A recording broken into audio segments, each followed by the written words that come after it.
magnetic pole strength. In this diagram, suppose these are iron fillings and this is one magnet, this is other magnet. So you see that in this diagram iron fillings are more at the poles. So this magnet attracts more iron fillings and this magnet attracts less iron fillings. So we say that this magnet is strong and this is weak. So as in electrostatics there is charge Q, in magnetostatics we deal with a physical quantity known as pole strength. So first we will try to understand about pole strength.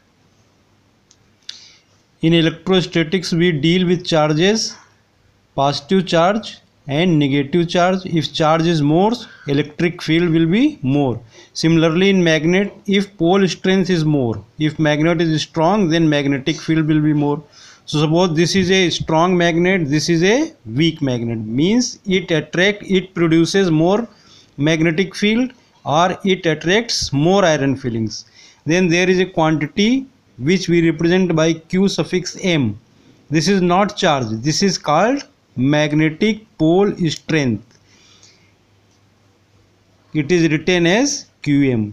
So if magnet is weak, suppose for a weak magnet magnetic pole strength is Qm dash, so Qm dash is less than Qm. Now unit of this magnetic pole strength is ampere meter. Unit of charge is ampere second, which is coulomb, and unit of magnetic pole strength is ampere meter. Now in charges we can separate positive and negative charge, but in magnet we know very well that we cannot separate these north pole and south poles.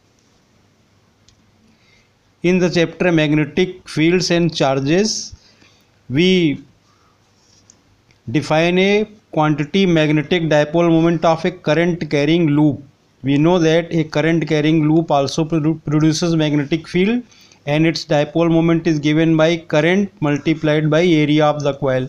Now here in magnet we define magnetic dipole moment of a bar magnet like this.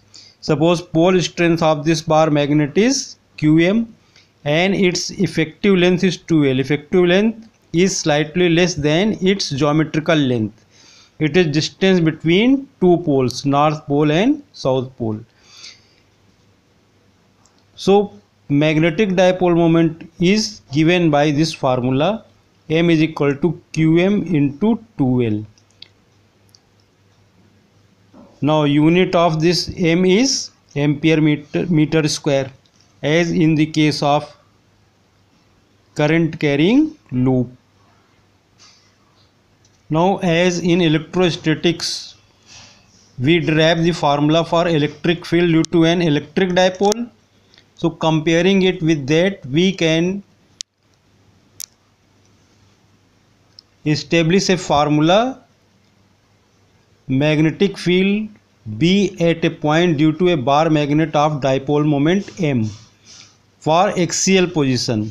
Suppose this is a small bar magnet of effective length 2L, and from the center of this on its axis of magnet, if you join this S and N, then this line, extended line, is axis of this magnet.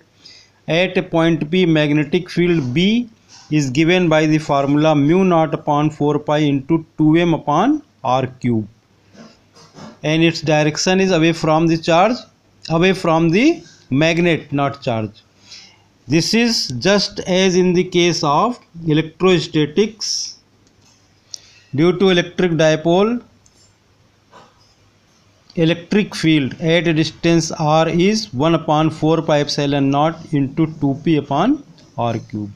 Here constant is mu naught upon 4 pi, and in place of p electric dipole moment we have magnetic dipole moment. So this is formula for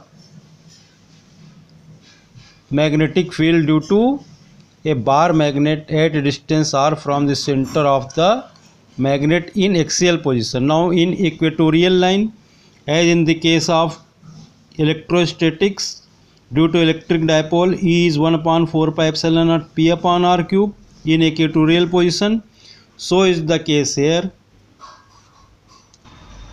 On the equatorial line of a bar magnet at a distance r from the center of the magnet at point P, magnetic field B is equal to mu naught upon 4 pi into m upon r cube.